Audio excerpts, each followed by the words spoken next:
El Evangelio es según San Juan. Decía Jesús a las turbas de los judíos: ¿Quién de vosotros me convencerá de pecado? Si os digo la verdad, ¿por qué no me creéis? El que es de Dios oye las palabras de Dios. Por eso no las oís vosotros, porque no sois de Dios.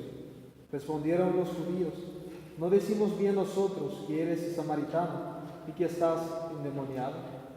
Respondió Jesús: yo no estoy endemoniado, antes honro a mi Padre, mas vosotros me injuriáis a mí. Mas yo no busco mi gloria, hay quien la procura, mi gloria.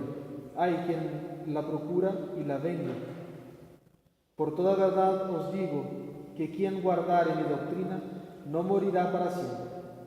Dijeron los judíos: ahora conocemos que estáis endemoniados. Abraham murió y también los profetas, y tú dices: quien guarda mis doctrinas no morirá para siempre.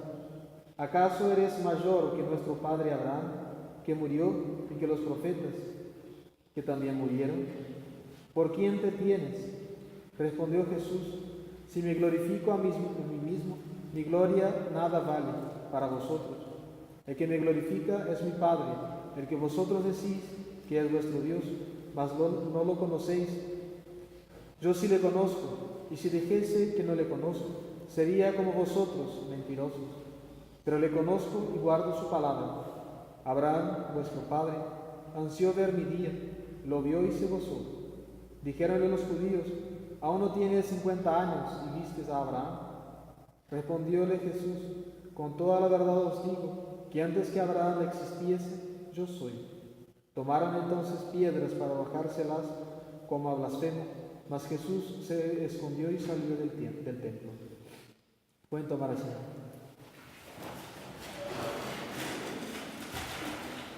La epístola está tomada de la carta del apóstol San Pablo a los hebreos. Sobreviviendo a Cristo, pontífice de los bienes venideros, por un tabernáculo más excelente y perfecto, no hecho de mano, esto es, no de fábrica material, ni con sangre de machos cabríos y becerros, sino con su propia sangre, entró una vez en el santuario celestial, obteniendo la redención eterna.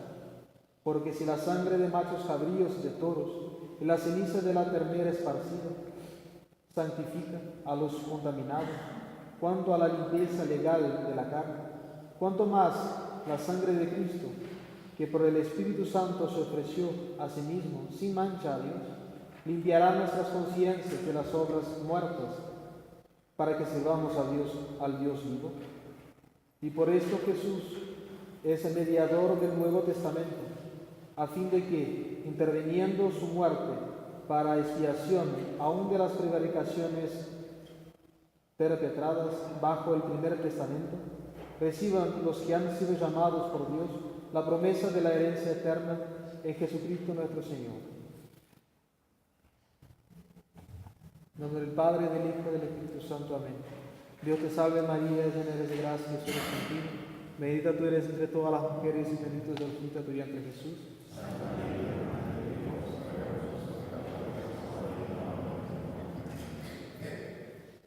La hazaña cristiana por excelencia es configurarse con nuestro Señor Jesucristo y vivir de forma tal que un día podamos decir con San Pablo: vivimos, pero en verdad no vivimos nosotros, sino que Cristo vive en nosotros. Hacer todo por Cristo, en Cristo y en Él es la meta que debe tener todo fiel católico.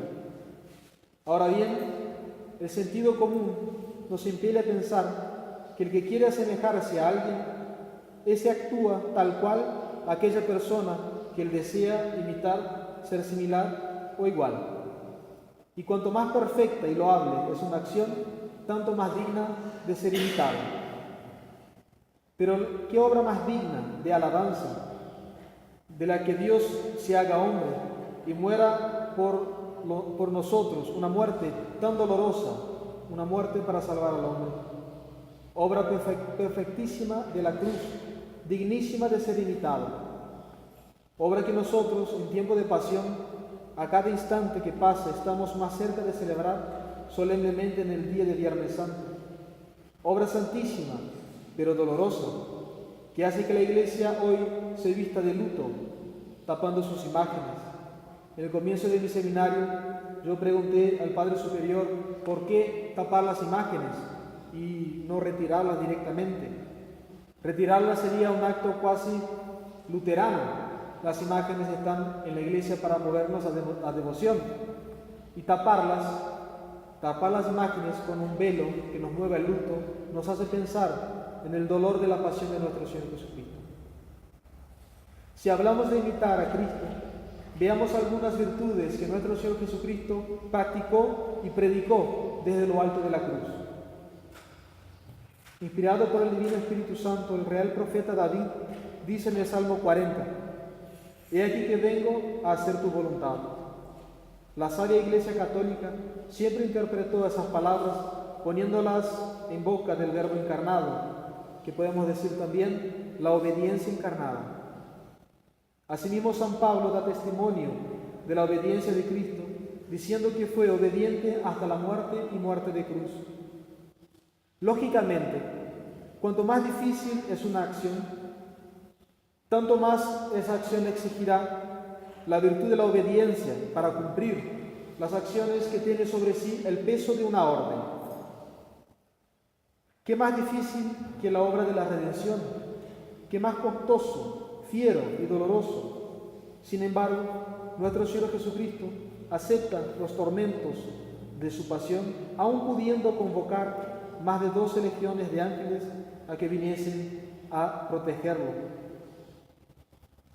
Nuestro Señor Jesucristo hace patente el hecho que Él vino a hacer no su voluntad, sino la de aquel que le había enviado, cuando dijo en el Monte de los Olivos: «Padre, que pase de mí este cáliz, pero que no se haga mi voluntad, sino la tuya». Ejemplo de santa obediencia y conformidad con la voluntad de Dios Padre. Más todavía, en las horas del supremo suplicio, 3 horas colgando de los duros clavos de la cruz, además de la corona de espinas y las 1000 llagas. No olvidemos el dolor espiritual de nuestro Señor Jesucristo, que le hizo exclamar: «Dios mío, ¿por qué me has abandonado?». En su divina omnipotencia, el Verbo de Dios podía hacer cesar los tormentos, pero he aquí que Él vino a enseñarnos a practicar la santa voluntad de Dios. Debemos estar entonces concordes con la voluntad de Dios. ¿De dónde viene la palabra concorde? Concorde, son 2 palabras latinas, con el corazón de otro.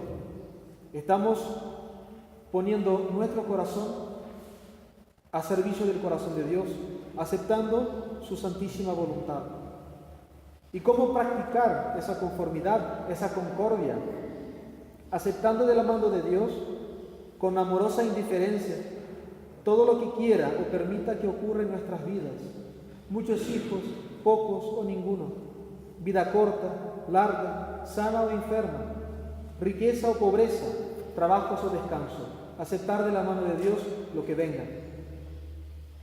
Otra gran manera, y muy grande de verdad, de configurarse con la voluntad de Dios es prestar la debida atención a 10 órdenes, a 10 preceptos, los 10 mandamientos, que el mundo tan corrompido de hoy los quiere reducir a quizás 2 o 3.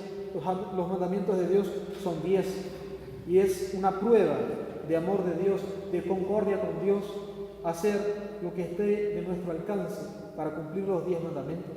Y lo que no esté de nuestro alcance, pedir la gracia de Dios para que Dios nos capacite para alcanzar el fin de cumplir los 10 mandamientos. También una obra que hace patente nuestra sumisión hacia la voluntad de Dios es una obediencia ciega a la Santa Madre Iglesia, no poniéndonos a juzgar sus decisiones. Y, por supuesto, al jefe de la Iglesia Católica, el Papa, que es el dulce Cristo en la tierra. A raíz de esa obediencia hacia el Papa, por supuesto, como cae en su peso, estamos hablando del sumo pontífice, no de los usurpadores del trono de Pedro, que están allí desde la muerte del último Papa, el Papa Pío XII, el último Papa católico.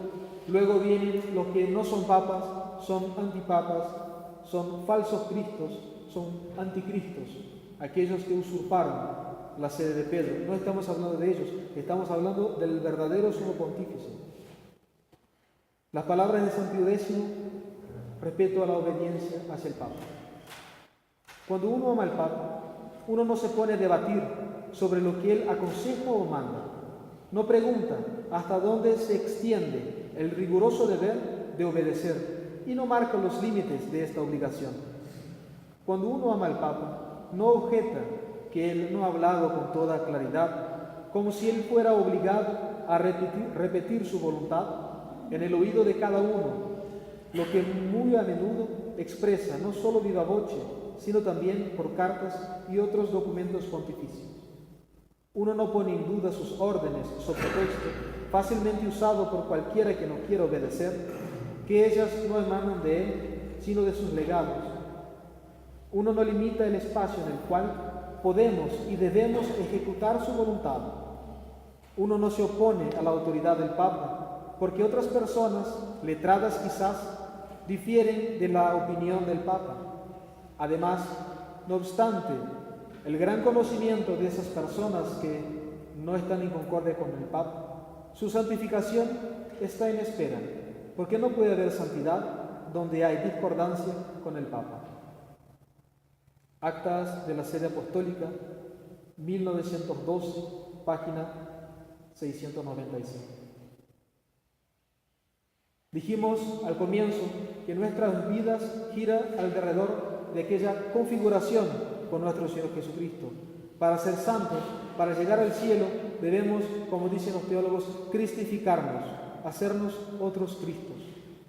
Ahora bien, hemos hablado que hay que imitar y hacer las obras de aquel que nosotros queremos hacernos semejantes. Pues bien, quien quiere hacerse otro Cristo, no olvide las palabras que el mismo divino Maestro dijo, que son necesarias para ser como Él. Aprended de mí, que soy manso y humilde de corazón. ¿Quién recibe las burlas? ¿Quién es tan cruelmente maltratado, que después de flagelado, coronado de espinas, es condenado a llevar una pesada cruz a cuestas por un largo camino?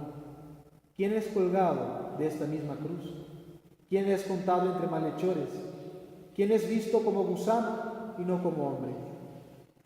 Es el creador del cielo y de la tierra y de todo lo que en ellos contiene, el que pulsa el corazón de todo ser que tiene vida, el dador de la gracia, el ser eterno, Dios de Dios, luz de luz, verdadero Dios de Dios verdadero. ¿Quién puede superar esta prédica de santa humildad y mansedumbre hecha desde la cruz de Cristo? El inocente y la inocencia misma, por humilde obediencia, acepta los tormentos de la muerte para pagar por nuestros pecados. Y nosotros, que los hemos cometido, vamos a ofendernos o enojarnos por alguna injuria que se nos haga, aunque sea injusta. Les puedo asegurar que si nosotros nos molestamos y nos enojamos con injurias que se nos hagan, hay una cosa que es cierta: no estamos imitando a Cristo.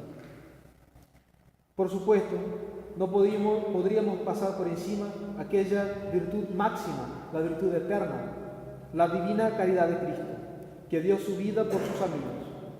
Y como dijo San Agustín, el amor con amor se paga. Y podemos agregar a esas palabras de San Agustín que Dios nuestro Señor no acepta otra moneda de pago que no sea el amor. Pero la primera regla del amor es conocer al amado. ¿Cómo vamos a amar a Jesús si no lo conocemos? El amor lleva a la credibilidad, y la credibilidad nos lleva a escuchar al fidedigno. Pero si no lo conocemos, ¿cómo vamos a amar, creer y escuchar a nuestro Señor? Acabamos de hablar de la obediencia hacia los consejos del Papa. Los últimos sumos pontífices insistieron, por ejemplo, en la lectura en familia de las Sagradas Escrituras. Yo siempre digo que no me parece nada raro que un padre de familia o una madre de familia, una persona que no sea religioso, sepa bien el Evangelio. ¿A dónde está el sermón de la montaña, por ejemplo? ¿A dónde están los discursos de nuestro Señor en el Evangelio de San Juan, que es como la parte más alta de la revelación? ¿Cuántas personas que les gusta la música, por ejemplo, saben músicas y músicas de memoria? O los chicos que les gustan el deporte, el fútbol, que saben planteles de jugadores sin número. ¿Por qué? Porque les interesa. Le interesa la música, le interesa el deporte. Si nosotros no tenemos un profundo conocimiento de las Sagradas Escrituras, es en el fondo porque no nos interesa mucho. Conoceremos a nuestro Señor Jesucristo por varios medios: por la oración, la lectura del Santo Evangelio, como acabamos de decir, el estudio de la doctrina de la Iglesia Católica, el recibir frecuentemente a nuestro Señor Jesucristo en la Sagrada Comunión. No dejemos de hablar de la Santísima Virgen María, que en estos días sentía acervos dolores, ella que acompañando ocultamente a su divino Hijo, percibía los ataques y acechanzas de los fariseos, y en su corazón, ya traspasado de muchos dolores, todavía resonaba la voz de aquel varón de Dios que dijo: una espada de dolor traspasará tu alma. Acompañemos a la Santísima Virgen María en su tan doloroso calvario, rezándole con mucha devoción las 7 Ave Marías en honor a los dolores de ella. Dolores que, a imitación de nuestro Señor Jesucristo, los acepta de la mano de Dios Padre con santa obediencia, con grandísima humildad y con su caridad de Divina Madre. Dolores que aceptó en favor nuestro sus hijos rebeldes. Ave María Purísima, el Padre bendito.